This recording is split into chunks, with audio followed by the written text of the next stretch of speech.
Salut, c'est Marjorie. Bienvenue dans cette première vidéo de 2021 et donc bienvenue dans mes lectures.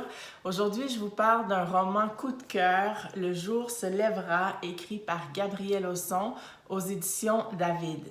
En nous commencer, ti vidéo ça.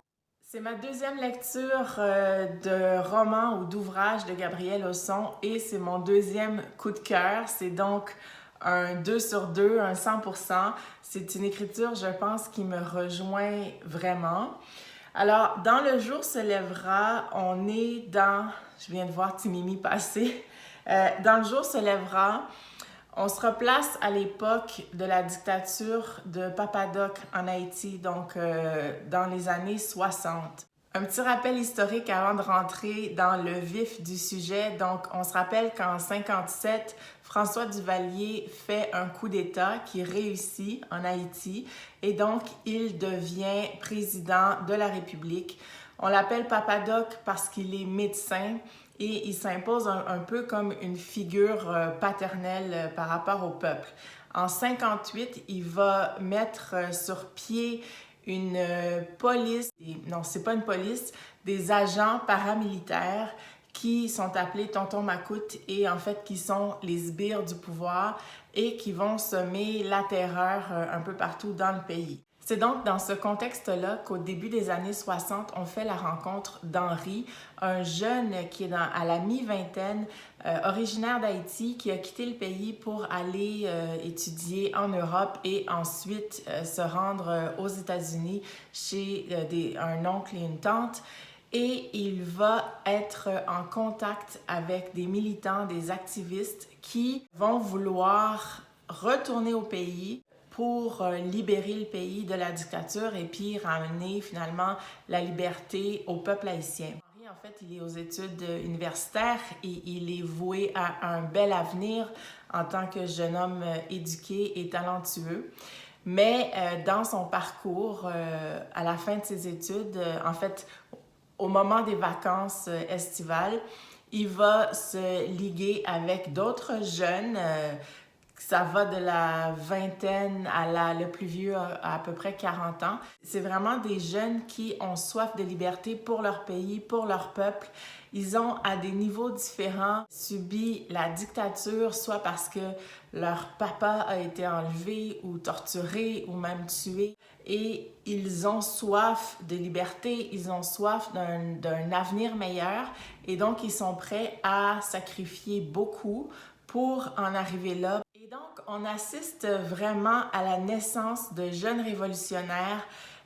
J'allais dire endoctrinement, je ne veux pas vraiment utiliser ce mot-là parce qu'il y a un côté péjoratif, là.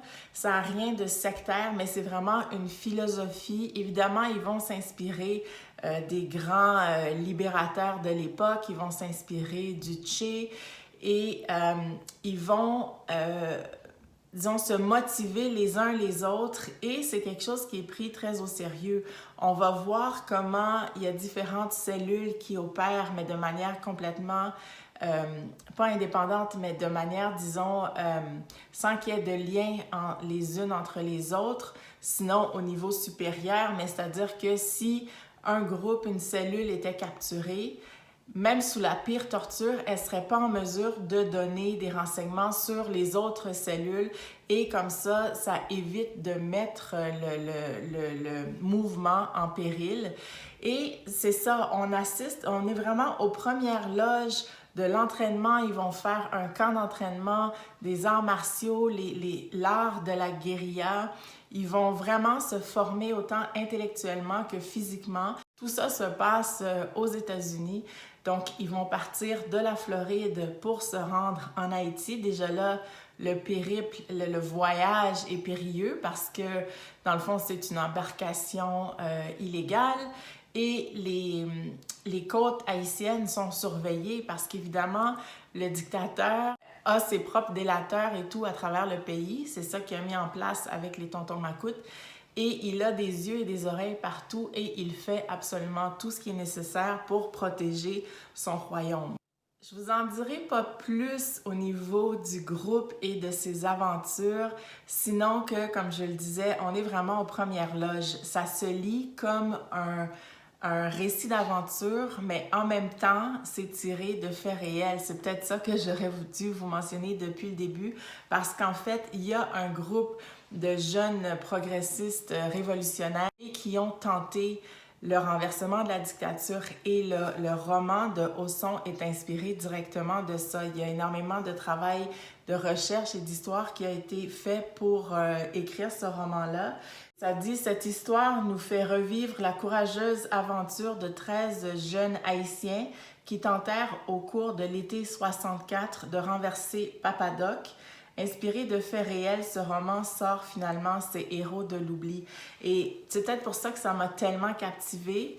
Autant pour Hubert le reste avec que pour Le jour se lèvera, c'est que l'auteur s'inspire de faits réels et j'en connais quand même un bout sur l'histoire d'Haïti. Je n'étais pas au courant de ce groupe des 13 là, de ce groupe de 13 jeunes qui a tenté le tout pour libérer le pays de la dictature. Donc, déjà là, pour moi, c'était un plus, puis je lisais, on dirait, avec encore plus d'intérêt parce que je me disais, OK, c'est déjà arrivé, c'est vraiment arrivé. Je vous donne donc mon avis.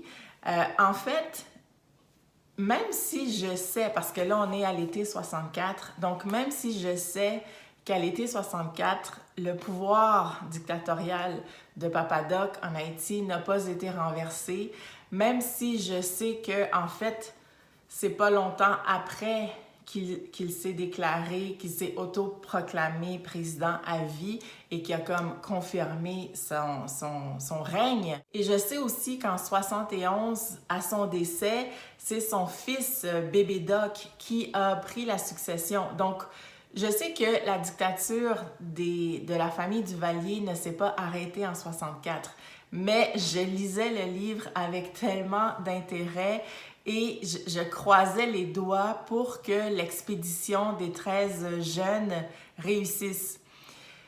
Même si, dans les faits, historiquement, je me doutais bien que ça n'avait pas réussi puisque le règne s'est prolongé jusqu'à beaucoup plus tard dans les années 80.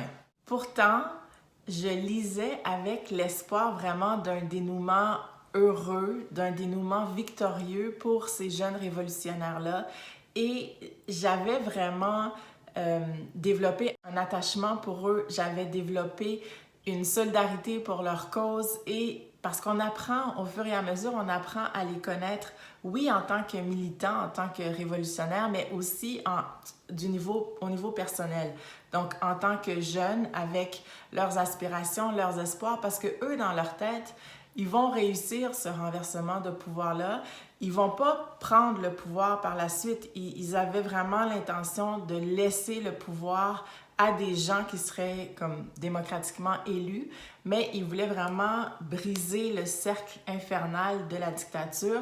Et donc, Henri, il a même espoir de retourner ensuite aux États-Unis pour poursuivre ses études puis trouver du boulot et tout. Pour eux, c'est vraiment un sacrifice, un temps qu'ils consacrent dans leur vie pour la libération du pays et du peuple. Et puis ensuite, ils vont continuer à vivre, quoi. Donc, je lisais vraiment avec cet espoir-là. Et pour moi, ce roman-là, c'est vraiment un cri du cœur, un cri d'amour pour Haïti et pour son peuple. Alors voilà, je l'ai dit d'entrée de jeu, c'est un coup de cœur parce qu'on entre dans l'histoire, on apprend à connaître les personnages, on s'y attache et on va aller vraiment avec eux en expédition. On les suit quand ils arrivent sur les côtes haïtiennes, on les suit à travers les montagnes haïtiennes, on les suit dans leur progression parce qu'ils ont tout un programme pour renverser le régime en place. Je l'ai vécu comme un film, c'est-à-dire que on est avec eux à travers les intempéries, la faim, la soif, les pertes, parce qu'évidemment, une révolution, il y a des pertes. Et on perd des camarades, on perd des amis, même si on essaie de ne pas trop s'attacher les uns envers les autres parce qu'on sait que certains d'entre nous vont mourir, mais voilà, ça se concrétise. Puis il y a une solidarité qui les... Oups, j'ai frappé la table. Il y a une solidarité qui se tisse entre eux. Donc c'est dur malgré tout de perdre des camarades. Et puis, ben, j'aimerais vous dire que Haïti a été libéré de la dictature, mais juste en regardant la page couverture, vous allez avoir une idée de comment tout ça se termine. Mais bref, c'est une lecture qui en vaut le coup. En tout cas, c'est une lecture qui vraiment m'a touchée, m'a bouleversée. Puis voilà, que dire de plus, c'est un coup de cœur. Des fois, on a du mal à expliquer le coup de cœur, mais dans mon cas, je pense que c'est vraiment lié à l'écriture de Gabriel Hausson, à la manière dont il travaille ses personnages, les histoires, puis en plus que c'est lié à des faits historiques, ben je pouvais pas en demander plus. Voilà pour le jour se lèvera. Le titre, en fait, c'est juste un début de phrase. La phrase au complet, c'est le jour se lèvera où la révolution finira par triompher. C'est un peu le mantra du groupe des jeunes révolutionnaires d'Haïti. C'est ce qu'ils se répétaient et c'est ce qui les motivait. Et je pense que c'est encore d'actualité. C'est donc tout pour cette présentation. Si jamais vous mettez la main sur ce bouquin, revenez me voir pour me dire ce que vous en avez pensé. Moi, j'ai vraiment été enchantée. Alors, je vous dis à très bientôt dans une prochaine vidéo. Ciao! Baby got books and I cannot lie.